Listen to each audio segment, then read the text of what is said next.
আমরা এমন এক বাংলাদেশ গড়তে চাই যে বিচার ব্যবস্থায় প্রধানমন্ত্রী কিংবা মন্ত্রী, পুলিশ কর্মকর্তা কিংবা কর্মকর্তা এবং একজন সাধারণ নাগরিকের মধ্যে কোনো তফাৎ থাকবে না। দীর্ঘ ১.৫ দশকের ফ্যাসিবাদী শাসন শোষণ থেকে মুক্তির পর দেশে জনগণের সরাসরি ভোটে জনগণের কাছে দায়বদ্ধমূলক গণতান্ত্রিক সরকার প্রতিষ্ঠিত হয়েছে। বাংলাদেশের জনগণ তাদের হারানো গণতান্ত্রিক রাজনৈতিক অধিকার ফেরত পেয়েছে। আর কখনো যাতে কোনো স্বৈরাচার কিংবা তাবেদার জনগণের অধিকার কেড়ে নিয়ে দেশে ফ্যাসিবাদী শাসন প্রতিষ্ঠা করতে না পারে, সেটি নিশ্চিত করেই এখন সময়ের দাবি। এবং সেই লক্ষ্যেই বর্তমান সরকার দেশের প্রতিটি সাংবিধানিক প্রতিষ্ঠানকে শক্তিশালী করতে যথাযথভাবে পদক্ষেপ গ্রহণের চেষ্টা করছে। আইন বিভাগ, শাসন বিভাগ ও বিচার বিভাগ, এই তিনটির মধ্যে সমন্বয় করে দেশে ন্যায় শাসন প্রতিষ্ঠা করা গেলে নাগরিকদের গণতান্ত্রিক অধিকারের সুফল মিলবে। অন্যথায় এই সুযোগ গণতন্ত্র নাগরিকদের মিলবে না। সামাজিক ভারসাম্য, সমতা এবং অধিকার নিশ্চিত করতে ন্যায় প্রতিষ্ঠা আধুনিক রাষ্ট্র ব্যবস্থার অন্যতম উপাদান, যা মূলত নৈতিকতা, আইন এবং মানুষের প্রাপ্য অধিকার প্রতিষ্ঠার একটি মৌলিক দিক। ন্যায়ের শাসন প্রতিষ্ঠায় বিচারকদের ভূমিকায় মুখ্য। এ কারণেই স্বাধীনতার ঘোষক শহীদ রাষ্ট্রপতি জিয়াউর রহমান সংবিধানের ৪র্থ সংশোধনীর মাধ্যমে হরণ করা বাংলাদেশের বিচার বিভাগের স্বাধীনতার দ্বার উন্মুক্ত করেছিলেন। কিন্তু ফ্যাসিবাদী শাসন আমলে বিচার বিভাগকে দলীয় আদালতে পরিণত করা হয়েছিল। আইনের দোহাই দিয়ে শাসন চালালেও তখন দেশের ন্যায় বিচার ছিল না। ২০২৪ সালের আগস্ট মাসে দেশের স্বাধীনতা প্রিয় মানুষ অন্ধকারের শাসন থেকে মুক্ত করে নিজেকে, মুক্তি পায়। সুতরাং বর্তমান সরকার এবার দেশের ন্যায় শাসন প্রতিষ্ঠার মাধ্যমেই জনগণের ন্যায় বিচার পাওয়ার অধিকার প্রতিষ্ঠা করতে বদ্ধপরিকর। আদালত হয়রানির জায়গা নয়, বরং ন্যায় বিচার পাওয়ার নিরাপদ স্থল। জনমনে এমন বিশ্বাস দৃঢ় হলে সমাজ থেকে মব ভায়োলেন্স ও দূরীভূত হবে বলে আমি ব্যক্তিগতভাবে বিশ্বাস করি। এই জন্য বর্তমান সরকার ন্যায় এবং আস্থার জায়গা হিসাবে বিচার বিভাগকে প্রতিষ্ঠিত করতে কাজ করছে। প্রিয় সুধীবৃন্দ, দুর্নীতিমুক্ত, স্বচ্ছ ও স্বাধীন বিচার ব্যবস্থা প্রতিষ্ঠার মাধ্যমে বিচার প্রক্রিয়ায় জনগণের হয়রানি লাঘব করতে সরকার বিচার প্রশাসন ও বিচার প্রক্রিয়াকে সম্পূর্ণরূপে ইলেকট্রনিক ব্যবস্থায় রূপান্তরের অংশ হিসাবে বিচার ব্যবস্থার আধুনিকায়নে ই-বেইল বন্ড পদ্ধতির বাস্তবায়ন কর্মসূচি অব্যাহত রেখেছে এবং যার ফলশ্রুতিতে আজ 7টি জেলায় এই প্রক্রিয়াটি চালু হলো। দেশের সকল আদালতে ই-বেইল বন্ড পদ্ধতি চালু করা গেলে জনগণের বিচার প্রাপ্তিতে বিলম্ব ও বৈষম্য দূর করে ন্যায় বিচার প্রতিষ্ঠার সহায়ক হবে বলে আমরা বিশ্বাস করি। ন্যায় বিচারে বিলম্ব করা মানেই ন্যায় বিচারকে উপেক্ষা বা অস্বীকার করা।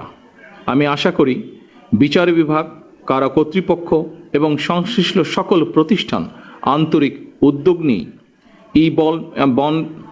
ই-বেইল বন্ড ব্যবস্থাকে এগিয়ে নিয়ে যাবেন। আদালত থেকে জামিন পাওয়ার পর আদালতের বিভিন্ন দপ্তর ঘুরে জামিননামা হাতে পৌঁছতে কয়েকদিন সময় লাগার কারণে সংশ্লিষ্ট ব্যক্তির কারামুক্তি হতে দেরি হয়। এটি আইনের শাসন হলেও ন্যায় বিচার কিনা এ নিয়ে প্রশ্ন করার সুযোগ হয়তো রয়েছে। ফ্যাসিবাদী শাসন আমলে আমরা দেখেছি আইনের দোহাই দিয়েই এমনকি রাতের বেলা আদালত বসিয়ে ভিন্ন দল এবং মতের শত শত মানুষকে শাস্তি দেওয়া হয়েছে। সেগুলো অবশ্যই ন্যায় বিচার ছিল না, বরং আইনি বিচারে আইনের অবিচার চালানো হয়েছিল।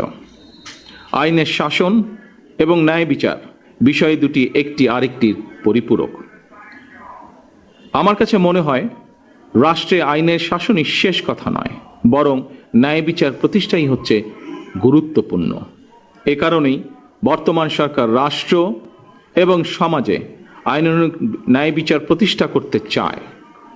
ন্যায় বিচার প্রতিষ্ঠার জন্য প্রয়োজন ন্যায়পরায়ণ বিচারক। আমি মনে করি জামিন প্রক্রিয়ায় ই বেইল বন্ড ব্যবস্থা বিচার প্রার্থীদের ক্ষেত্রে বিচার প্রতিষ্ঠার যাত্রাপথে একটি উল্লেখযোগ্য ধাপ। উপস্থিত আইনজীবী বৃন্দ, জামিনের নথি অনলাইনে দাখিল করার ইলেকট্রনিক জামিননামা বা ই বেইল বন্ড পদ্ধতির মাধ্যমে অল্প কিছু সময়ের মধ্যেই জামিননামা সংশ্লিষ্ট ব্যক্তির কাছে পৌঁছে যাওয়ার ফলে বিচার প্রার্থীদের হয়রানি লাঘব হবে ইনশাআল্লাহ। আগে একটি জামিননামা সম্পন্ন করতে আদালত থেকে জেলখানায় পৌঁছানো পর্যন্ত আইনজীবী, মোহরি, ম্যাজিস্ট্রেট, পুলিশ, পিয়ন সহ নানা পরিক্রমায় কমপক্ষে 13টি ধাপ পার হতে হতো, বা যা এখনো বিভিন্ন জায়গায় হচ্ছে। এই বেইল বন্ড পদ্ধতি চালুর পর এখন সংশ্লিষ্ট ব্যক্তির কাছে জামিননামা কিছু সময়ের মধ্যেই পৌঁছে যাবে। এ কারণেই বর্তমান সরকার সারা দেশের সকল আদালতকে ই বেইল বন্ড পদ্ধতির আওতায় আনার সিদ্ধান্ত নিয়েছে। এরই অংশ হিসাবে আজ থেকে বগুড়া, ঝিনাইদহ, যশোর, মাগুরা, রাজশাহী, নাটোর ও কুষ্টিয়া এই কটি জেলাতে আদালতের কার্যক্রমে ই বেইল বন্ড পদ্ধতি চালু করা হলো। এর ফলে জামিনপ্রাপ্ত ব্যক্তি জামিন পাওয়ার পর কারামুক্তির ক্ষেত্রে হয়রানি লাঘব হবে। অপরদিকে বিরোধী পক্ষ কিংবা মধ্যস্থতাভোগীদের তৎপরতা কিংবা জামিননামা জালিয়াতির ঘটনার সুযোগও কমে আসবে বলে আমরা দৃঢ়ভাবে বিশ্বাস করি। যেই বিচার বিভাগ থাকবে সম্মানিত উপস্থিতিবৃন্দ, একজন বিচারক যেহেতু জামিন আদেশটি যাচাই করে সরাসরি অনলাইনেই কারা প্রশাসনের কাছে পাঠাবেন, সেহেতু কারা প্রশাসন জামিন আদেশ পাওয়ার সাথে সাথেই সংশ্লিষ্ট ব্যক্তিকে কারামুক্তি দিতে সক্ষম হবেন। ফলে ই বেইল বন্ড বা ইলেকট্রনিক জামিননামায় ব্যবস্থা বিচার ব্যবস্থায় জনগণের অহেতুক হয়রানি এবং দুর্ভোগের অবসান ঘটাবে। ই বেইল বন্ড সিস্টেমকে পুলিশের সিডিএমএস, আদালতের কেস ম্যাজিস্ট্রেট সিস্টেম এবং ন্যাশনাল আইডি কার্ড ভেরিফিকেশনের সাথে যুক্ত করার বিষয়টিও আমাদের সরকারের পরিকল্পনার ভেতরে রয়েছে। জনদুর্ভোগ লাঘবের উদ্দেশ্যে বিচার ব্যবস্থার পুরো প্রক্রিয়াটিকেই বর্তমান সরকার কম্পিউটারাইজ সিস্টেমের আওতায় এনে বিচার বিভাগে মডার্নাইজেশনের উদ্যোগ অব্যাহত রাখবে ইনশাআল্লাহ। উপস্থিত আইনজীবীবৃন্দ, গায়েবী মামলা, ভুয়া ওয়ারেন্ট এবং ওয়ারেন্ট রিকল না হওয়ার অজুহাতে অতীতে বিরোধী দল বা ভিন্ন চিহ্ন মতের হাজার মানুষকে নানাভাবে হয়রানি করা হয়েছে। বর্তমান সরকার বিচার ব্যবস্থায় অনলাইন প্ল্যাটফর্মের মাধ্যমে প্রোডাকশন ওয়ারেন্ট, রিলিজ অর্ডার এবং থানা থেকে ওয়ারেন্ট রিকলের কাজ সম্পন্ন করবে ইনশাআল্লাহ। এটি করা সম্ভব হলে এক জেলার অভিযুক্ত আসামি অন্য জেলায় গ্রেপ্তার হলে অনলাইনে দ্রুত উপনথি প্রেরণের মাধ্যমে জামিন শুনানি সহজ করা হবে। ফলে পুলিশি হয়রানি বা ভুয়া ওয়ারেন্টের মাধ্যমে সাধারণ মানুষকে বন্দী করে রাখার যে অপসংস্কৃতি, তা উৎপাটন করা সম্ভব হবে বলে আমরা বিশ্বাস করি। প্রিয় দেশবাসী ও আইনজীবী বৃন্দ, শুধু প্রযুক্তির উন্নয়নই নয়, আমরা মানসিকতারও উন্নয়ন চাই। আমরা এমন এক বাংলাদেশ গড়তে চাই যে বিচার ব্যবস্থায় প্রধানমন্ত্রী কিংবা মন্ত্রী, পুলিশ কর্মকর্তা কিংবা কর্মকর্তা এবং একজন সাধারণ নাগরিকের মধ্যে কোনো তফাৎ থাকবে না। যে বিচার ব্যবস্থা থাকবে সম্পূর্ণ স্বাধীন এবং ন্যায় বিচার প্রতিষ্ঠার অনবদ্য পাদপীঠ।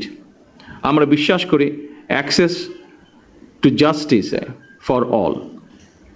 ন্যায় বিচার কোনো দয়া বা করুণার বিষয় নয়, এটি প্রতিটি নাগরিকের সাংবিধানিক অধিকার।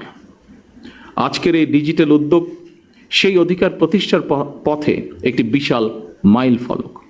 আমি আইন মন্ত্রণালয়, কারা কর্তৃপক্ষ এবং এই সিস্টেমের নেপথ্যে কাজ করার সকল আইটি বিশেষজ্ঞ ও কর্মকর্তাদেরকে জানাই আন্তরিক ধন্যবাদ।